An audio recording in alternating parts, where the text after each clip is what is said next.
स्वर्गीय मनोहर जोशी स्मृतिप्रित्यर्थ सर्वपक्षीय श्रद्धांजली सभा। माजी मुख्यमंत्री आणि शिवसेना नेते मनोहर जोशी यांचं नुकतंच निधन झालं, त्यामुळे संपूर्ण महाराष्ट्र हळहळला। मुख्यमंत्री असताना नगर शहरास त्यांनी 2 वेळा भेट दिली होती। त्यांचे शिवसेना उपनेते स्वर्गीय अनिल राठोड यांच्यावर विशेष प्रेम होतं। त्यांच्या मंत्रिमंडळात स्वर्गीय राठोड हे मंत्री होते। स्वर्गीय मनोहर जोशी यांचे नगरमधल्या अनेकांशी चांगले संबंध होते। नगर शहरामध्ये स्वर्गीय मनोहर जोशी यांना श्रद्धांजली अर्पण करण्यासाठी सर्वपक्षीय श्रद्धांजली सभेचं गुरुवार दिनांक 29 फेब्रुवारी 2024 रोजी संध्याकाळी 5 वाजता चितळे रोडच्या जिल्हा वाचनालयाच्या लोकमान्य टिळक सभागृहात आयोजन करण्यात आलं।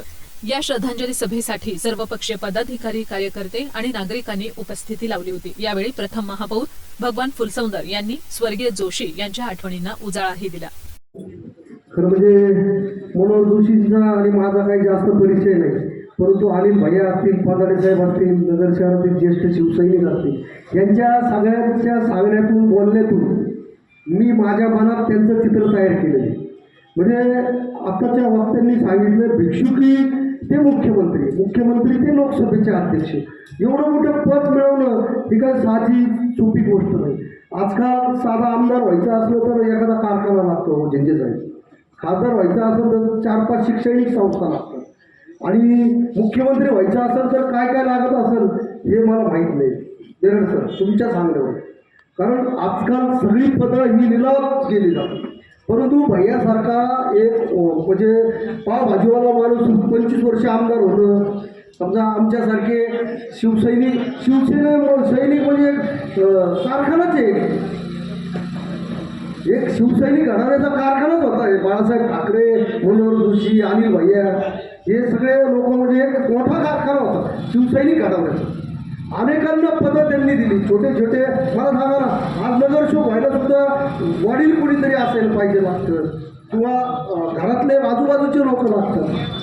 भाजपमध्ये पण होता 40 वर्ष, युती होती ना त्यावेळेस, हो, आणि भाजपलाही घडवलं असं वसंत शेठ म्हणतात। म्हणजे खरंच म्हणजे त्यांच्या हजारो पिढ्या आपण त्यांचं स्मरण केलं तरी आपण कमी पडू, म्हणजे आपले सगळं सर्वस्व त्यांना दिलं तरी कमी पडू, असे नेते होणे नाही। आणि विशेष म्हणजे मोठ्या पदावर जाऊन सुद्धा जमिनीवर राहणं हे अत्यंत महत्त्वाचं, नम्रता राहणं, नम्रपणे राहणं। नाहीतर आजकाल तर मी सांगायची पुढच्या गोष्टी आपण कंपॅरिझन करत नाही, परंतु मुख्यमंत्री असताना सुद्धा छोट्या छोट्या लोकांना बोलवणं, त्यांच्याशी बोलणं, त्यांच्याशी चर्चा करणं, त्याच्यामुळंच ही शिवसेना महाराष्ट्रात वाढली। अनेक वेळा साहेबांनी सांगितलं की आतापर्यंत शिवसेना 10 वेळेस फुटली, परंतु 10 वेळेस फुटून सुद्धा परत नवीन पालवी फुटल्या, चैत्राच्या पालवी फुटल्यासारखे नवीन परत शिवसैनिक तयार होतात, परत एक कारखान्यातून नवीन प्रॉडक्ट तयार होतो। अशा पद्धतीने या शिवसेनेचं होणं आहे।